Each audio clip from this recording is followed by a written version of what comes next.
denominan ejecutado, ¿sí? Y ejecutante, ¿sí? Entonces, nos tenemos que ir como acostumbrando de alguna manera a denominarles, ¿sí?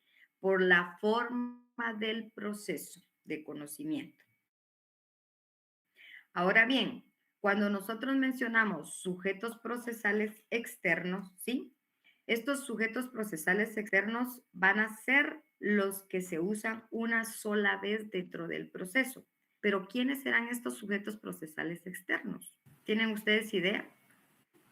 Por ejemplo, personas como el INASIF, póngale peritos.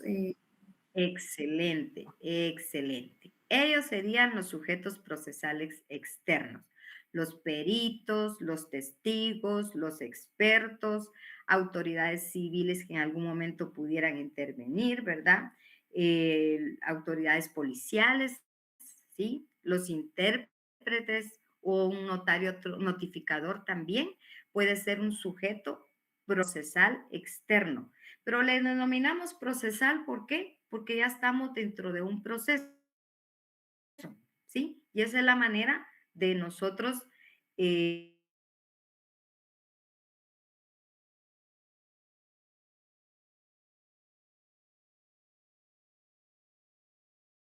sujetos procesales, porque puede ser que solo intervengan una sola vez, ¿verdad? Pero no se sabe. Ahora bien, yo les pregunto, ¿qué será para ustedes una demanda?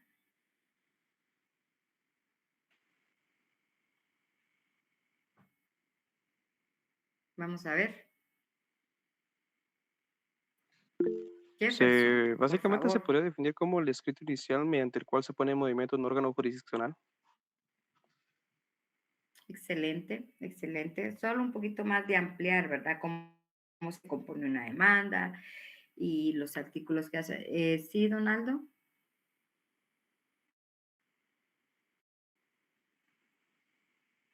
¿no? ¿Se arrepintió? ¿Sí?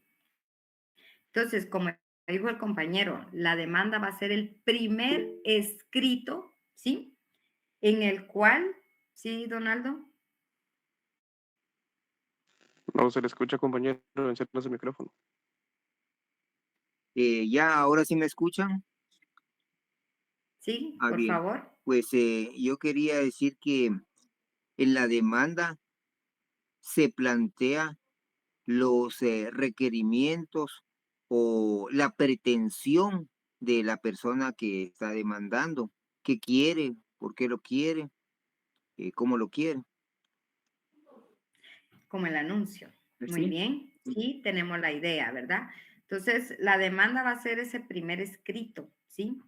En el cual nosotros vamos a manifestar las pretensiones del actor, ¿sí? Donde incluimos, además de esas pretensiones, el fundamento legal en el que se basa esa pretensión, ¿verdad? Porque si no, no tendría objetivo la demanda, ¿sí? En la demanda está la forma de manifestar el derecho de acción procesal, ¿sí? Porque si no, tampoco tendría sentido la demanda. Pero el fin de la demanda va a ser poner en movimiento el órgano jurisdiccional. Ese es el fin de la demanda, ¿sí? Nosotros, como demandantes, ¿sí? Vamos a poner en movimiento el órgano jurisdiccional competente, ¿sí? Competente. Ya vamos a amarrar lo que vimos de la competencia cuando yo interpongo una demanda, pero el órgano que la estoy interponiendo no tiene competencia. Y la competencia ya dijimos que es por razón de materia, territorio. Ajá. Entonces, si falta uno de esos requisitos o de la forma de determinar la competencia, nos pueden rechazar la demanda, ¿sí? Nos pueden rechazar la demanda. Entonces, si la demanda es ese primer escrito inicial donde yo pongo en movimiento el órgano jurisdiccional, ¿sí? Vamos a decirlo nosotros y nos vamos a aprender en palabras mucho más sencillas, ¿sí? Para que ustedes tengan un concepto básico en decir que la demanda es el primer escrito por medio del cual se hace del conocimiento del juez un asunto determinado con el objeto que se conozca y se resuelva. ¿Sí? ¿Se dan cuenta? Podemos sacar diferentes conceptos, ¿ya? Pero yo igual les voy a mandar el resumen ahí con los conceptos, ¿verdad? Entonces, si nos tienen a su mano la Constitución, por favor.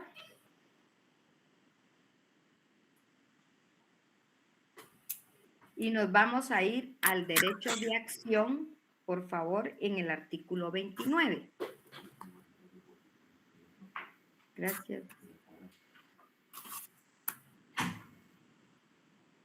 Libre acceso a tierras y dependencias del Estado. Excelente. ¿Qué dice ahí? Derecho de acción. Toda persona tiene libre acceso a los tribunales, dependencias y oficinas del Estado para ejercer sus acciones y hacer valer sus derechos de conformidad con la ley. Los extranjeros únicamente podrán acudir a la vía diplomática en caso de negación de justicia. No se clasifica como tal el solo hecho de que el fallo sea contrario a sus intereses y, en todo caso, deben haberse agotado los recursos legales que establezcan las leyes guatemaltecas. Excelente. Entonces, la misma Constitución nos establece el derecho de acción, ¿sí? Así le vamos a nosotros a identificar el artículo 29 de la Constitución como el derecho de acción, ¿sí? Pero acordémonos que también tenemos el derecho de petición. Y el derecho de petición lo tenemos regulado ¿en qué artículo? ¿En qué artículo? En el artículo 28 de la misma Constitución. Entonces, el derecho de accionar nos lo da el 29 y el derecho de petición el artículo 28, ¿sí? Entonces, ahora sí, para entrar de lleno de una vez a lo que es el primer escrito inicial y para que vayamos entendiendo cada una de las partes procesales, nosotros vamos a agarrar nuestro Código Procesal Civil y Mercantil y vamos a anotar los artículos, por favor, el 61, el 79, ¿sí? El 106 y 107 del Código Procesal Civil y Mercantil, ¿sí? Entonces, vamos a ver uno a uno los artículos, ¿sí? Porque en cada uno de esos artículos está plasmado la forma en que yo le voy a dar, ¿sí? A ese primer escrito inicial. Repito los artículos. 61, 79, 106 y 107 del Código Procesal Civil y Mercantil. Ah, pero licenciada, es que usted mencionó también el artículo 29 y el artículo 28 de la Constitución. Definitivamente, esos artículos no le pueden faltar en su memorial, ¿sí? No le pueden faltar. Pero el Código Procesal Civil y Mercantil nos dice la forma en que yo debo redactar ese primer escrito inicial, ¿sí? Si ustedes abren en su artículo 61, ¿sí? Ahí dice, la primera, ¿qué? Solicitud. ¿Qué más dice? La primera solicitud que se presente a los tribunales de justicia contendrá lo siguiente. Designación del juez o tribunal a quien se dirija. ¿Qué es eso? Designación del juez o el tribunal que se dirija, ¿sí? Entonces, yo les expliqué la vez pasada, por favor ingresen a la página del organismo judicial, ¿sí? Investiguen, ¿sí? Todos los juzgados, ya que existen. Entonces, esa va a ser la denominación, ¿sí? Del juez o tribunal competente, ¿ya? Y si ustedes no lo llaman o no lo escriben tal como aparece dentro del organismo judicial, les van a poner un previo, ¿sí? Y les van a rechazar la demanda. Bueno, luego sigue nombres y apellidos completos del solicitante o de la persona que lo represente. Miren, su edad, su estado civil, su nacionalidad, su profesión u oficio, domicilio, ¿Se recuerdan del domicilio? Les dije, e indicación del lugar para recibir notificaciones.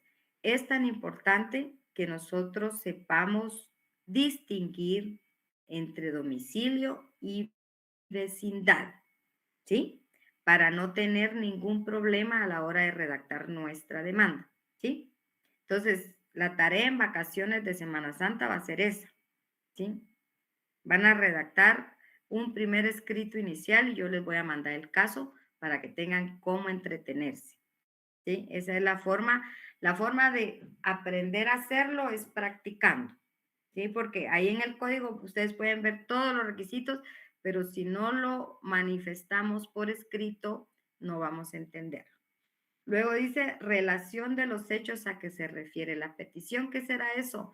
Relación de los hechos a que se refiere la petición. Si yo estoy reclamando la pensión alimenticia, ¿sí? Tengo que reclamar los hechos, lógicamente, ¿verdad? Quien está reclamando, pues es la esposa o la mamá, ¿sí? De los hijos, ¿sí? Pero yo tengo que relacionar el hecho de por qué yo estoy reclamando esa pensión alimenticia. Tengo que manifestarme, ¿sí? Contar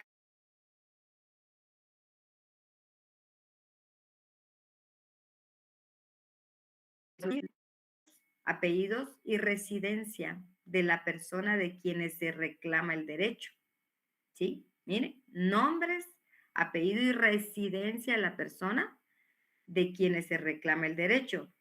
Si se ignora, la residencia se hará constar. No le está diciendo obligadamente póngalo, ¿sí? Dice, si se ignora, la hará constar, ¿sí? Tienen que, ahí sí que justificar, ¿sí? ¿Por qué usted no está anotando la residencia? Pero, ¿cómo lo voy a justificar? Haciendo constar, ¿verdad? Que se ignora la residencia, ¿sí? O no tiene usted la dirección, ¿sí? Pero muchas veces eso no pasa. Pero si suele pasar, pues tiene ahí la justificación.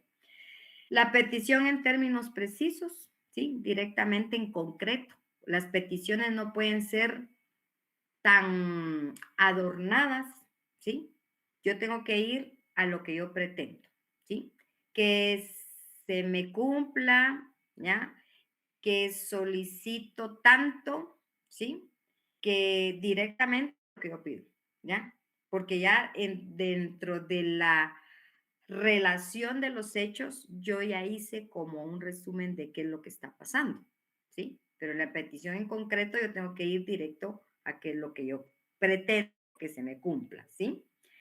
Luego dice lugar y fecha, firma del solicitante y del abogado colegiado que lo patrocina, su patrocinado, ¿sí? Porque usted no puede actuar solo. El memorial tiene que ir firmado en su auxilio, ¿sí? Por su abogado, sellado con su colegiado activo, ¿sí? Y le llamamos patrocinado.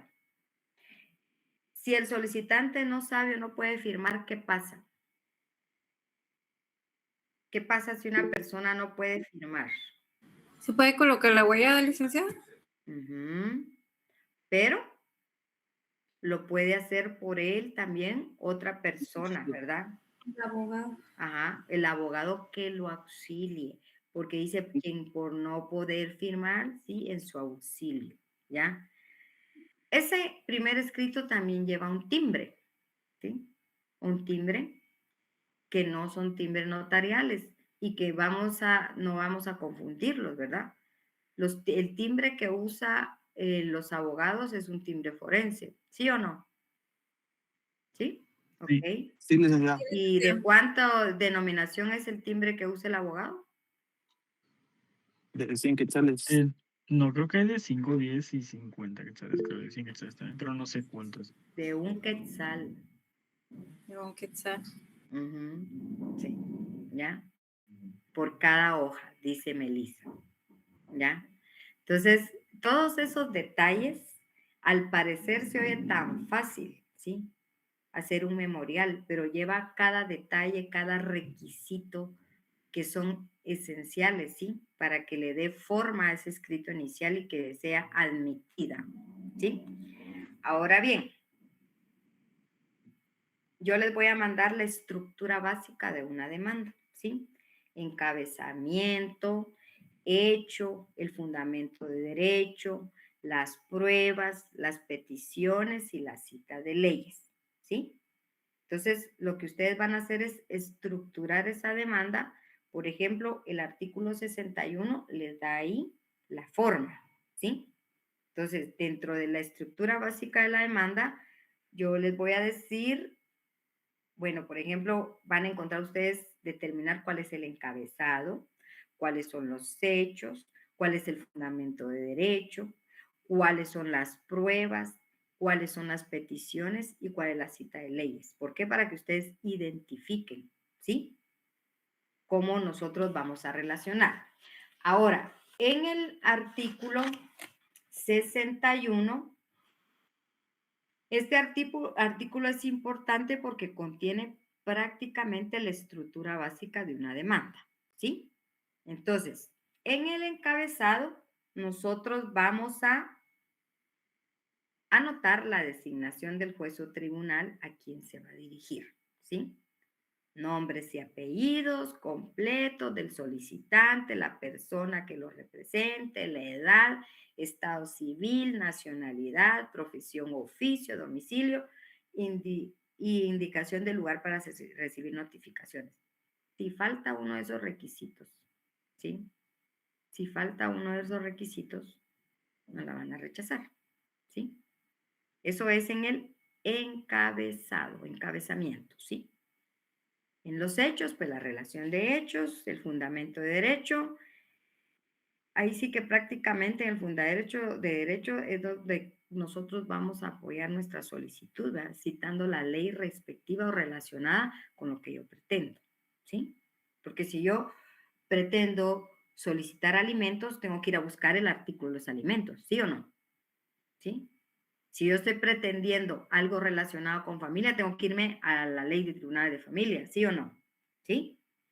Entonces, esa es la manera de relacionar, ¿sí? Lo que yo estoy solicitando dentro de un memorial. Ahora, luego del fundamento de derecho, vamos a encontrar nosotros las pruebas, ¿sí? Vámonos al artículo 106, por favor, y 107. ¿Qué dice el 106?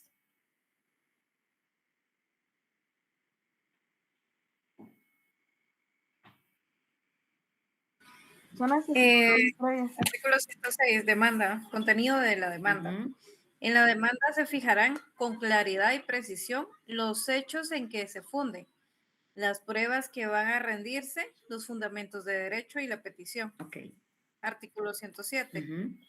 Documentos esenciales. El actor deberá acompañar a su demanda los documentos en que funde su derecho. Ujú. Si no los tuviere a su disposición, los mencionará con la individualidad posible, expresando lo que de ellos resulte y designará el archivo, oficina pública o lugar donde se encuentren los originales. Excelente. Entonces, si yo voy a anotar las pruebas, por ejemplo, si estoy pretendiendo, vuelvo a lo mismo, una pensión alimenticia, yo voy a justificar con facturas de colegio, facturas de compra, facturas de medicina, ¿sí?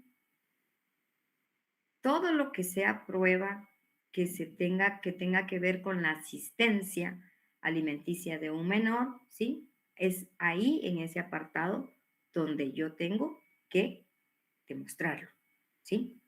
Tengo que demostrarlo, ¿sí? Y la cita de leyes, que ahí en la cita de leyes, pues lógicamente yo voy a citar las leyes relacionadas en la materia, ¿verdad? Dependiendo el tipo de demanda que sea. Ahora, en cuanto al fundamento de derecho y la cita de leyes, se colocan, sí, por tradición, pues el artículo 61 del Código Procesal Civil y Mercantil, ¿sí? O sea, si ustedes miran ahí, no lo establece ese artículo, es decir, estas leyes son las que se utilizan. No, ¿por qué? Porque dependiendo el caso, dependiendo la materia, yo tengo que hacer una asociación pues lógicamente con lo que yo estoy pretendiendo que se me asista, ¿sí? Por lo que yo estoy pretendiendo que se me cumpla, ¿sí? Bueno, entonces yo les voy a mandar la estructura para que ustedes la estudien, ¿sí? Pero los artículos básicos son los que regula el Código Procesal Civil y Mercantil y sobre esos artículos nos tenemos que basar. ¿Sí, Ana? Licenciada, disculpe, al momento de fundamentar con las leyes la demanda, las leyes llevan un orden, así primero la Constitución, después el Código Procesal, después la Muchos ley de... abogados así lo hacen, ¿sí? Lógicamente la Constitución está sobre todas las leyes y es donde está prácticamente la descendencia de todo nuestro ordenamiento jurídico, ¿sí? Usted va a ver unas demandas que lo hacen en una forma muy ordenada y muy limpia las demandas. Otras personas pues no lo hacen así, ¿sí? Pero lo que yo necesito ver es que el artículo esté, ¿sí? Pero si usted puede ir agarrando ese hábito estructural, excelente, ¿sí? Excelente. Gracias. Entonces, ahora, si nosotros hablamos un poquito, ¿quiénes litigan? ¿Mm? ¿Quiénes litigan? ¿Quiénes son los que litigan? Los abogados. Uh-huh. ¿Qué artículo me habla, no me habla, me establece a mí un poco de eso? Vamos al artículo 79, por favor, si tienen ahí su código. Y ese lo vamos a ir relacionando con el 61, el 107, ¿sí? Porque es parte... ¿79 de qué ley, perdón, licenciada? 79 del Código Procesal Civil y Mercantil. Lo voy a buscar. El 79 dice lugar para notificar. Ajá. Los litigantes deben señalar un casillero electrónico para recibir notificaciones y ahí se les hará las que procedan, mientras no expresen un nuevo casillero electrónico donde deban hacérseles. Cualquier otra persona que se presente al proceso deberá señalar lugar para recibir notificaciones en la misma forma. No se dará curso a las primeras solicitudes donde no se fijen por el interesado lugar para recibir notificaciones de conformidad con lo anteriormente estipulado. Sin embargo, el demandado y las otras personas a las que la resolución se refiera serán notificadas la primera vez en el lugar que se indique por el solicitante, en forma personal, aplicando el procedimiento establecido en el artículo 71 de este código. Al que no cumpla con señalar en la forma prevista el lugar para recibir notificaciones, se le seguirán haciendo por los estrados del tribunal sin necesidad de apercibimiento alguno. Ok, pero eso va directamente los que litigan, ¿sí? Ahí, tarea para la próxima clase, me van a investigar qué es el domicilio ad litem,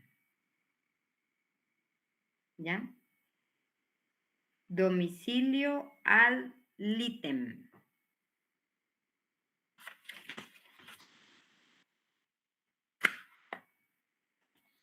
Entonces, este artículo 79 en lo que establece, ¿sí? Es que uno de los requisitos fundamentales del primer escrito es colocar el lugar para recibir notificaciones. Y por eso se refiere a los litigantes, ¿sí? Porque lógicamente, como ustedes dijeron, quienes litigan, ¿sí? Entonces, ya que si no se establece, ¿sí? Por la parte interesada se designará prácticamente, ¿verdad? Esto como que se desliga del trámite que yo estoy haciendo, ¿sí? Ya que no habría, como le dijera yo, manera de hacerle saber prácticamente pues el contenido de lo que se está resolviendo, ¿sí? Entonces, con este requisito no se le da trámite, ¿sí? Porque entonces, ¿cómo se va a enterar él de las resoluciones dentro del proceso? ¿Sí? y no va a tener ningún conocimiento del estado tampoco en que se encuentra el proceso, ¿verdad? Entonces es un requisito fundamental, ¿ya? Y va dirigido, como bien empieza el artículo, los litigantes, ¿sí? Los litigantes, pero la tarea es para la otra clase que me investiguen qué significa ese domicilio, ¿sí? Esa es la tarea, ¿sí? Ahora, en el examen yo les pregunté clases de notificaciones, ¿sí? Unos muy acertadamente lo contestaron. ¿Sí, Donaldo? Ya, disculpe, acabo de consultar en el internet y me dijo que erróneamente se dice al litem, pero es al litem. Entonces no sé cómo Es es ad litem. Ajá, yo les dije el domicilio, ¿sí? Yo se los ad, dije. con Litem. ad. Ujú, ujú, sí. Entonces fue mi oído el que falló. Gracias. Bueno, ok. Entonces, la notificación va a ser ese acto procesal. Yo les pregunté, escriban las clases de notificaciones. Unos muy acertados los escribieron, otros escribieron 2, otros escribieron 3, ¿sí? Pero porque como ya vamos a iniciar el proceso, voy a volver a tocar el tema de las notificaciones porque es muy importante, ¿sí? ¿Se dan cuenta? Ahorita venimos, ¿cuál es la función del juez? ¿Cuáles son los sujetos procesales internos, externos? ¿Qué es el primer escrito? ¿Sí?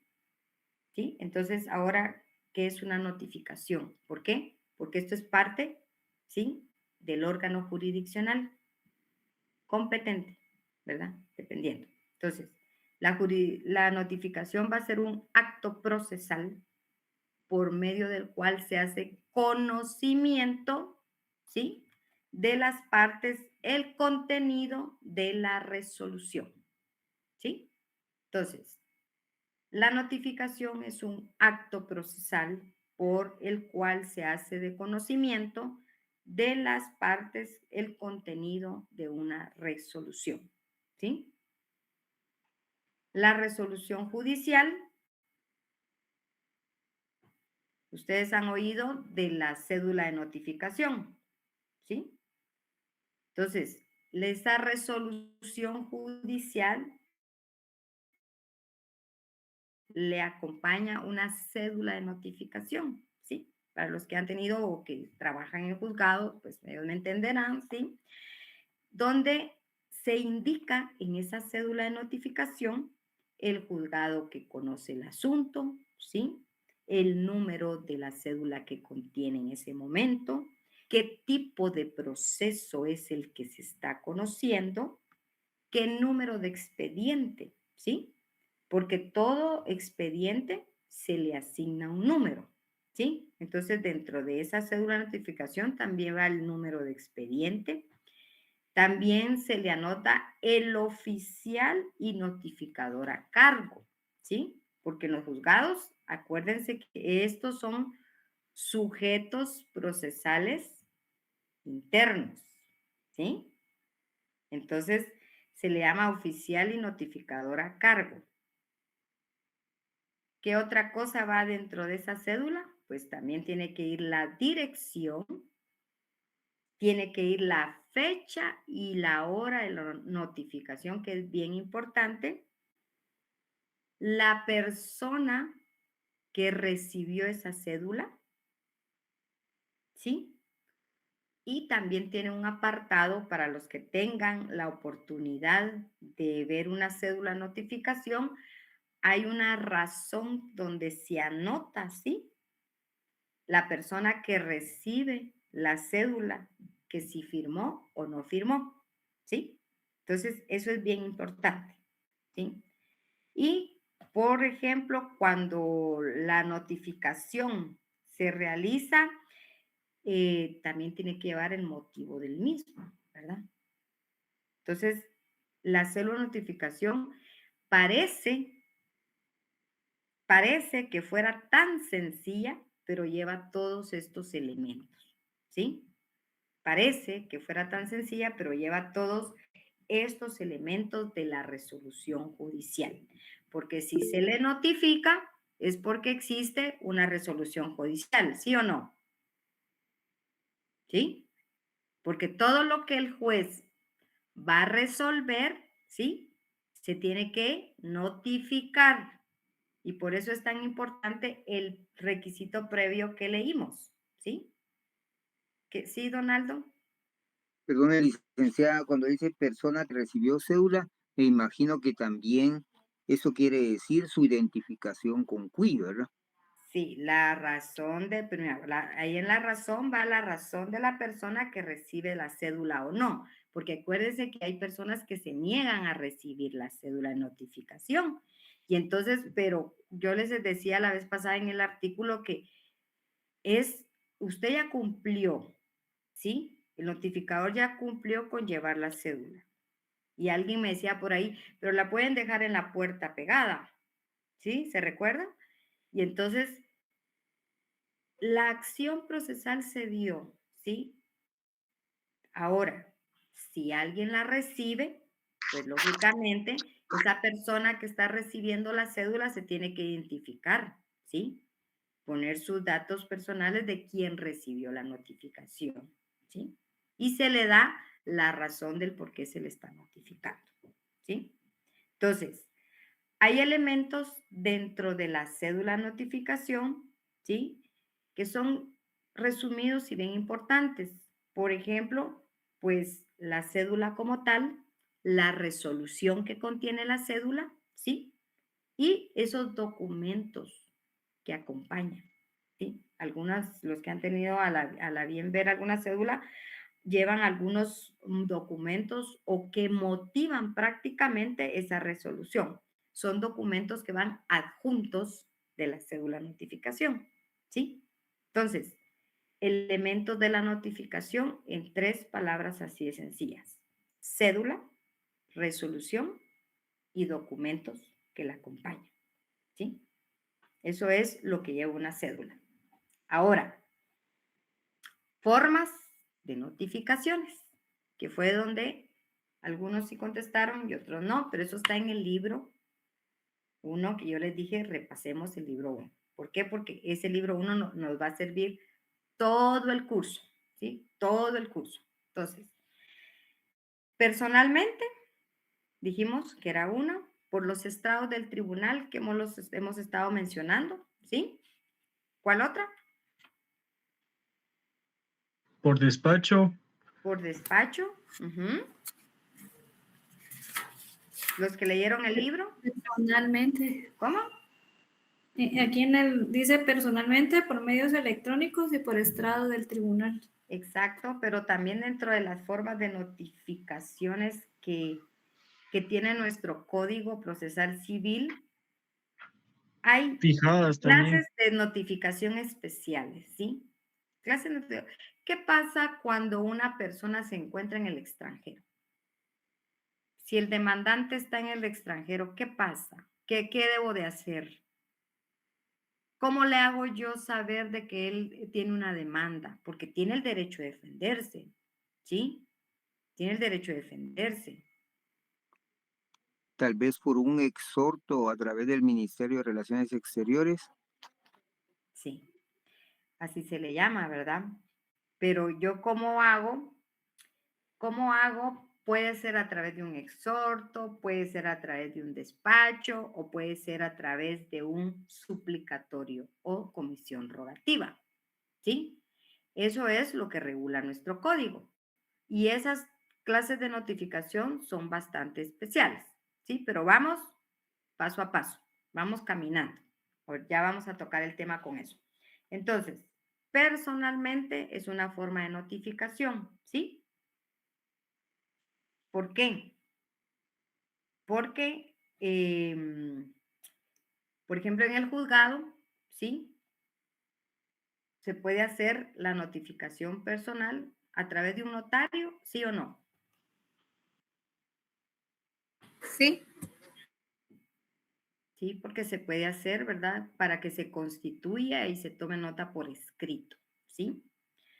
Entonces, cuando, por ejemplo, se trata de una notificación, podríamos llamarle de una primera resolución, ¿sí?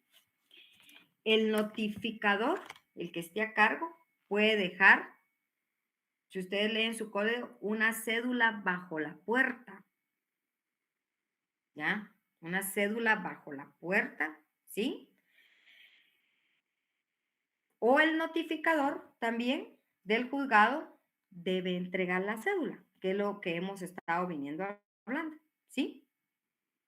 Ya sea el interesado o algún pariente, ¿sí? O amigo del mismo, ¿sí?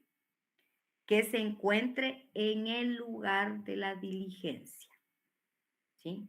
Y a eso se le va a llamar notificación personal, ¿sí?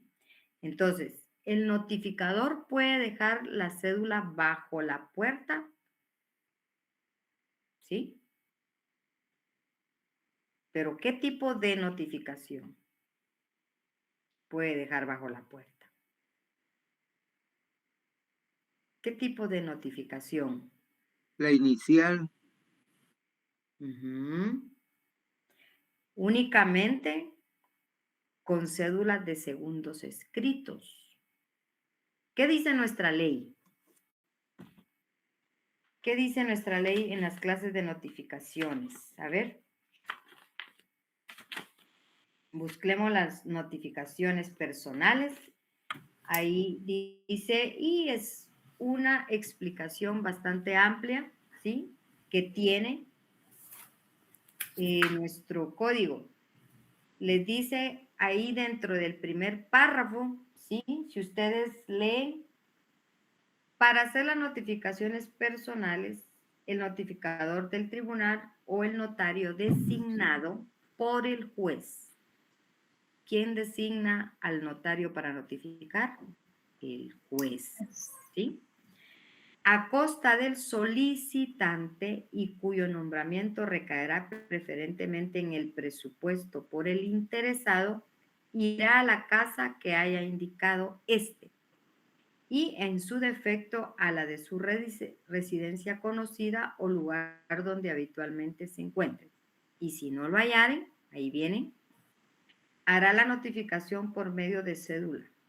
Entregará a los familiares o domésticos o cualquier otra persona que vive en la casa. Si se negaren a recibirla, el notificador la fijará en la puerta. Entonces, ¿en qué momento yo fijo la notificación en la puerta? Cuando se niega a recibir, ¿sí?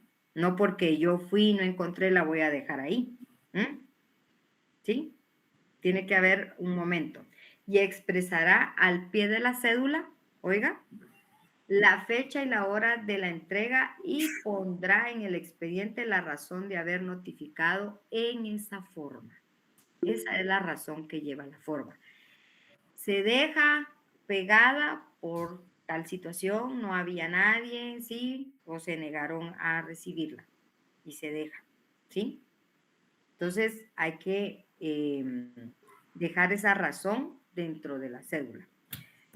También podrán hacerse esas notificaciones entregándose en las propias manos del destinatario, donde quiera que se le encuentre dentro de la jurisdicción del tribunal. ¿A qué se refiere eso? ¿A qué se refiere eso? Dice que yo le puedo notificar a usted siempre y cuando se encuentre dentro de la jurisdicción del tribunal. ¿Cómo será eso? Tal vez cuando le llegan notificaciones a su área de trabajo. No. Cuando yo digo jurisdicción del tribunal es porque ya hablamos de la competencia jurisdiccional. Entonces, hay jueces que conocen territorio, ¿sí? Acuérdense que es una de las competencias por territorio. Entonces, ¿hasta dónde llega la jurisdicción del juez competente que está conociendo mi caso? ¿Dónde empieza el siguiente? Un poco de... Entonces, hasta ahí es donde me pueden notificar a mí. Y por eso la ley dice, también puede hacerse estas notificaciones entregándose en las propias manos del destinatario, dice, donde quiera que se le encuentre dentro de la jurisdicción del tribunal. La copia de la solicitud y su resolución o solo copia de esta como se indica en el artículo anterior. ¿Ya? Entonces, le van a hacer una pregunta. ¿Usted puede recibir en cualquier lugar la notificación de un juez? Depende Depende. ¿De qué? Depende, Juan José. de la jurisdicción en donde se encuentre el juzgado y si la Hasta donde persona está. tenga competencia Exacto, jurisdiccional, exacto. el tribunal que esté conociendo el asunto. ¿Sí? Hasta ahí. ¿Sí? Después dice, cuando la notificación se haga por notario, el juez entregará a este original y copias de la solicitud o memorial y de la resolución correspondiente, debiendo el notario firmar el libro de constancia de darse por recibido. Los notarios asentarán la notificación a continuación de la providencia y resolución correspondiente. Los abogados de los litigantes no podrán actuar como notarios notificadores en el proceso de que se trata. Oigan bien, los abogados de los litigantes, ¿sí? No podrán actuar como notarios notificadores en el proceso que se trate. Entonces, una de las formas de notificar es personal, ¿sí? Personal. Cédula notificación, ya les dije los requisitos, ¿sí? Ahora, por los estrados del tribunal, ¿cuáles son los estrados del tribunal?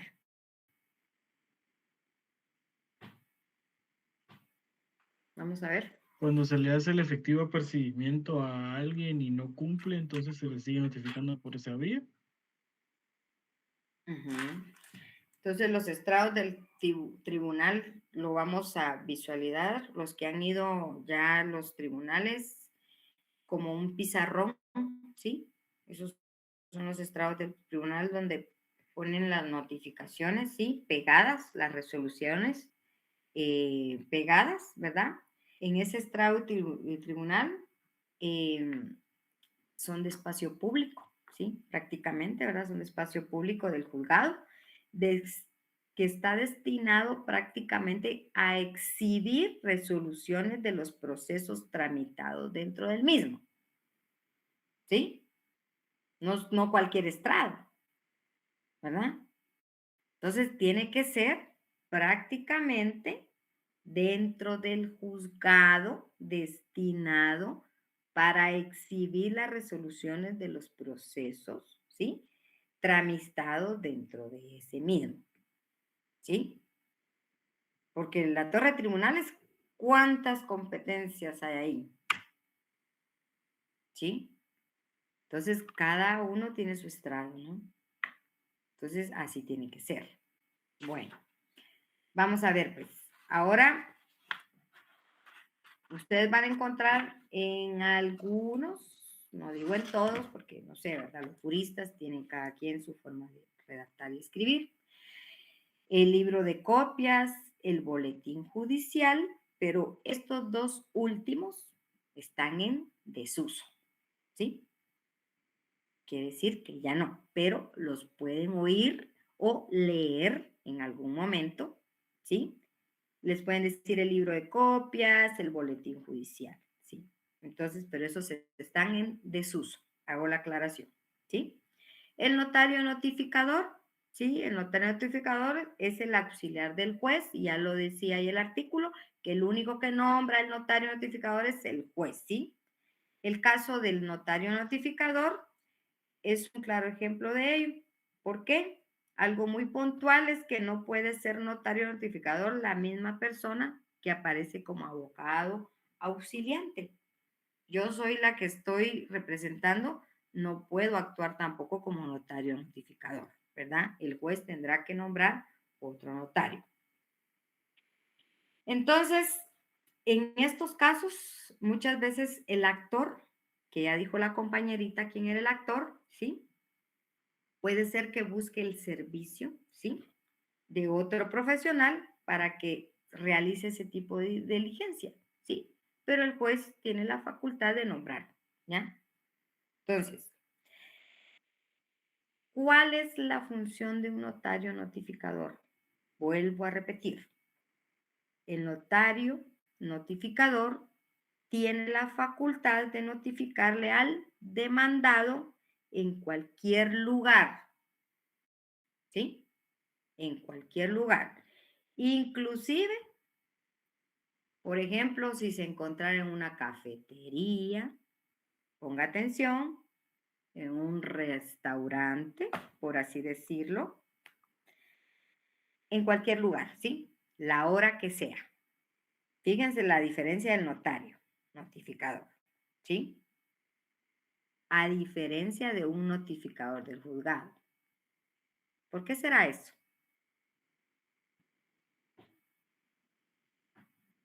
¿Mm?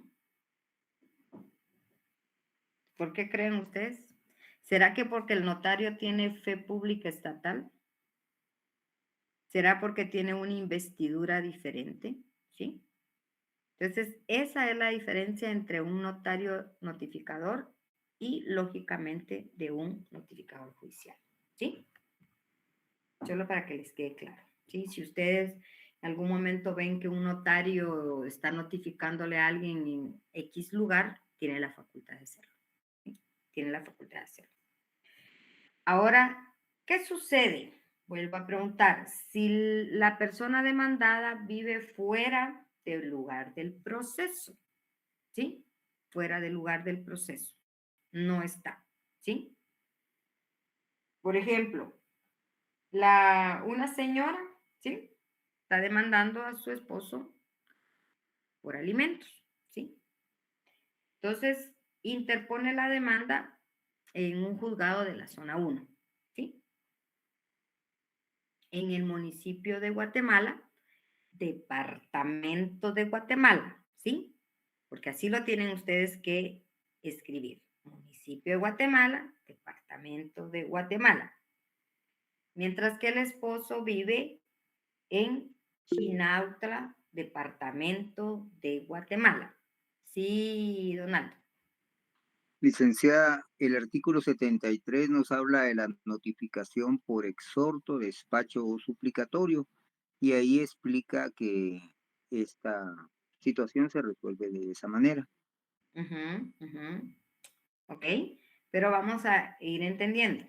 Gracias, Donaldo. Entonces, si el esposo vive, oiga, yo dije que interpuso la demanda en juzgado de la zona 1, municipio de Guatemala, departamento de Guatemala, pero el esposo vive en el municipio de Chinautla, departamento de Guatemala. ¿Qué pasa? Estamos cerca. Entonces, el juzgado de familia no le puede notificar al demandado la primera resolución, ¿verdad? No le puede, porque él vive en Chinautla, dice, ya que está fuera de la competencia territorial. ¿Sí? ¿Nos damos cuenta? Está fuera de la competencia territorial. Entonces, ¿qué es lo que se hace? ¿Sí?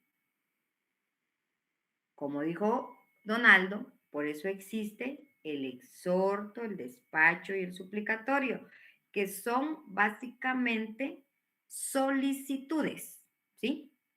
Estas tres figuras son solicitudes de un juzgado a otro, ¿sí? Son solicitudes de un juzgado a otro. Lógicamente, el que está en el departamento de Guatemala le va a solicitar al que está en Chinautla, ¿sí? Estas tres figuras entonces son solicitudes de un juzgado a otro para que el de Chinautla realice determinada diligencia, ¿sí? Pero eso es entre juzgados. ¿Por qué? Porque como por competencia territorial, ¿sí? El juzgado de Guatemala, municipio de Guatemala, departamento de Guatemala, no puede notificarle al demandado que se encuentra en Chinautla, Guatemala, ¿sí? Porque su competencia territorial no llega hasta ahí, no llega esa facultad, ¿sí? que le otorgó la Administración de Justicia, ¿sí? Pero, no, señores, usted no se escapa de la notificación, porque la ley establece este tipo de solicitudes entre órganos para que se le pueda hacer llegar, ¿sí? Y entonces, ¿cuál sería la idónea? Será el exhorto. El exhorto dice que es una notificación, dice, la notificación no puede practicarse, oiga, en el ámbito territorial donde se realiza el proceso, por lo que el juez requiere que un juez de la misma categoría realice la comisión. Ahí le puso un requisito más. De la misma categoría, le está diciendo, ¿sí? De la misma categoría. ¿Y qué pasa con el despacho? También es una notificación, ¿sí? El despacho también es una notificación que no puede practicarse en el ámbito territorial donde se realiza el proceso. Oiga, por lo que el juez requiere de un juez inferior a la categoría que realice la comisión. ¿Qué Eso dije sería en en el caso exhorto? de notificar de forma departamental, ¿verdad? Del despacho. Exacto. Ajá, entonces, no porque exista el exhorto, el despacho y el suplicatorio, yo puedo hacer uso de cualquiera de esas tres figuras procesales. No, ahí la ley le está diciendo para qué sirve el exhorto, para qué sirve el despacho y el suplicatorio. En el exhorto está diciendo que el juez requiere que un juez de la misma categoría, ¿sí? Lo pueda hacer. Mientras que el despacho le está diciendo que el juez requiere a un juez inferior categoría, ¿sí? Ahora, el suplicatorio es otra cosa diferente, ¿sí? Es una notificación también, porque no deja de ser una notificación, pero esta notificación no puede practicarse en el ámbito territorial donde se realiza el proceso. Este sí ya se fue de una vez, ¿sí? ¿Sí? Por lo que el juez que requiera esto, ¿sí? Es un juez superior de categoría. Realiza la comisión, inclusive a jueces de otros estados. Entonces, si el demandado estuviera en los Estados Unidos, yo tendría que solicitar un suplicatorio al juez de primera instancia, ¿sí? Al juez de primera instancia, por decirle si la demanda fue en un juzgado de paz. El superior es el de instancia, ¿sí? Y es más, me dice que es suplicatorio porque no está dentro del territorio guatemalteco, sino que está afuera, ¿verdad? Entonces, yo tengo que pedir un suplicatorio a un juez superior para que yo pueda notificarle. Eso quiere decir que no se puede. Claro que se puede, ¿sí? Claro que se puede. Entonces, ¿cuál de los dos utilizaría yo en el primer caso? ¿El exhorto o el despacho? El suplicatorio no, definitivamente no. Pero ¿cuál de los dos? ¿El exhorto o el despacho?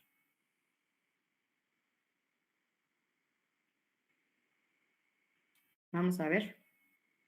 Hoy estamos a 80 estudiantes aquí y llegaron más de 100 estudiantes al examen. ¿Dónde están los otros veintitantos? Jonathan, ahí pasa un link de asistencia, mijo. Igual yo voy a mandar el resumen, ¿verdad, jóvenes? Voy a mandar el resumen, pero sí el esfuerzo, dedicación, constancia, atención, hay que tomarlo en cuenta, ¿verdad? Porque todos tenemos la obligación de sí o sí estar en las clases. Yo sé que es cansadísimo, porque venimos de cumplir con nuestro trabajo y viene uno que ya no has, pero cambiemos de ambiente, ¿verdad? Y incorporémonos a lo que nos llama la atención estudiar.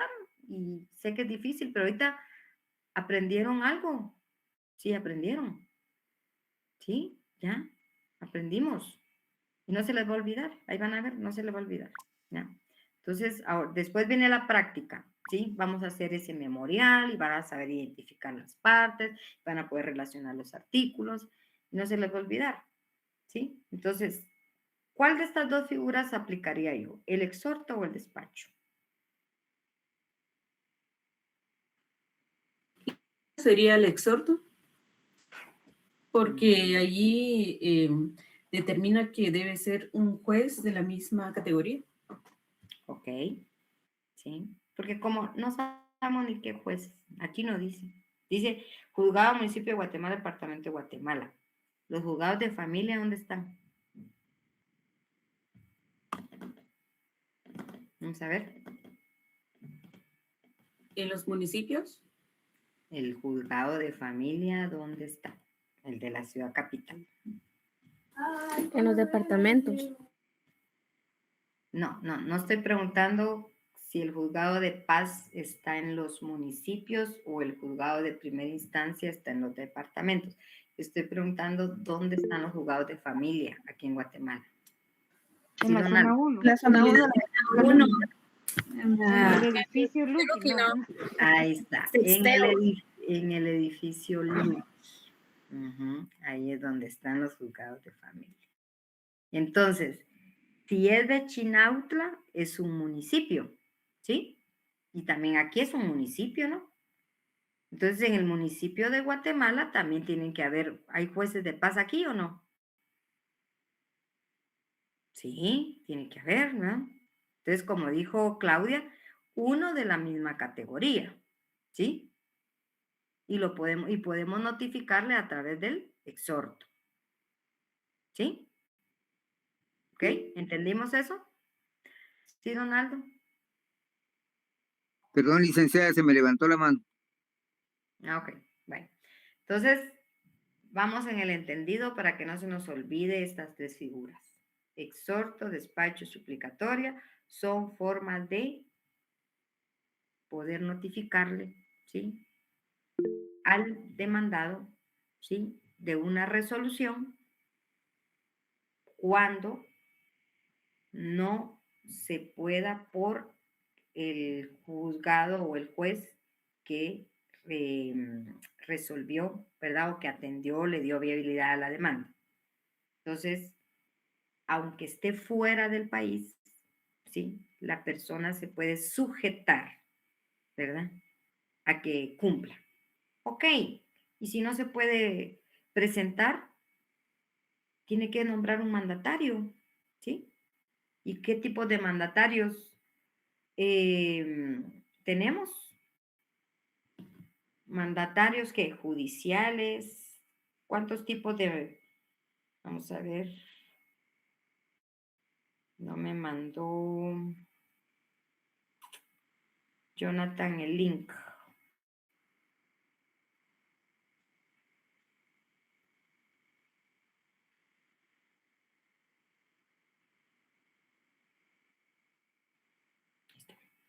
Entonces, tenemos que saber qué clases de mandatos existen, para cuál es el que nos pueda representar, ¿sí? ¿Sí?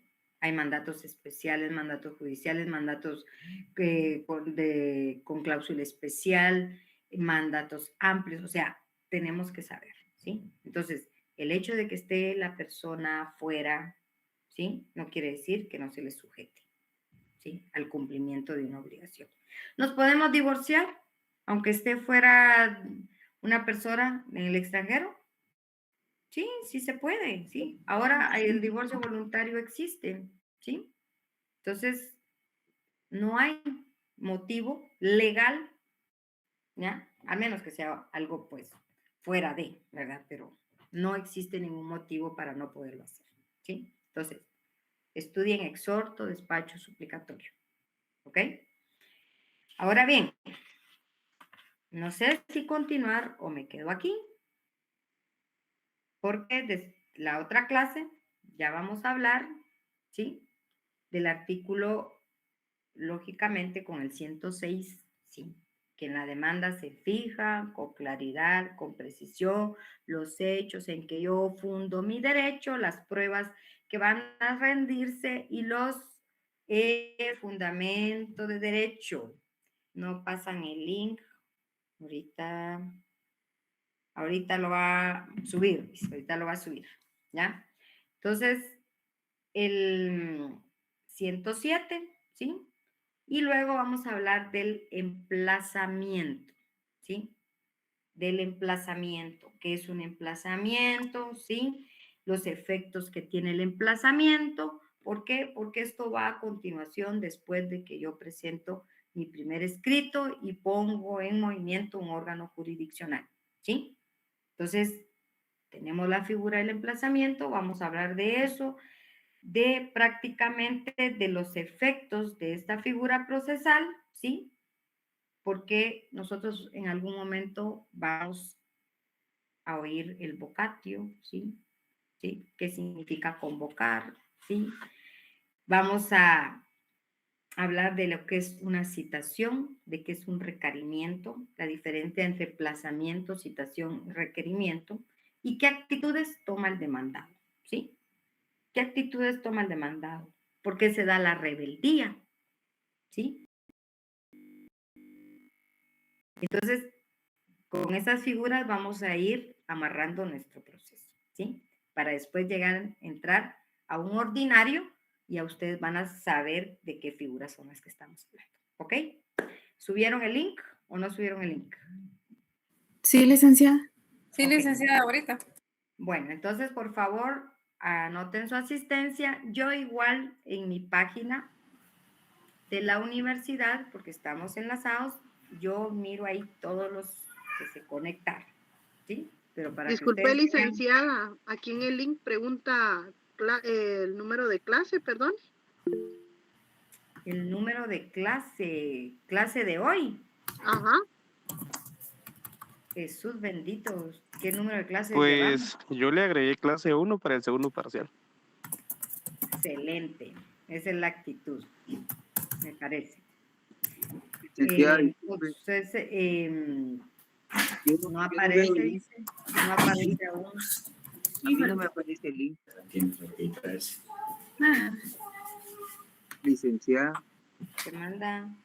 perdone, yo no logro visualizar el link aquí en el texto de esta reunión. Ahorita estoy revisando. Está en WhatsApp, licenciada. Lo mandaron en el grupo de WhatsApp, pues, licenciada. En el grupo de WhatsApp. ok, Ah, lo bien. enviaron a WhatsApp. Feliz tarde, licenciada, gracias. Bueno, pasen buena tarde y los veo el viernes, primero Dios. Gracias, licenciada.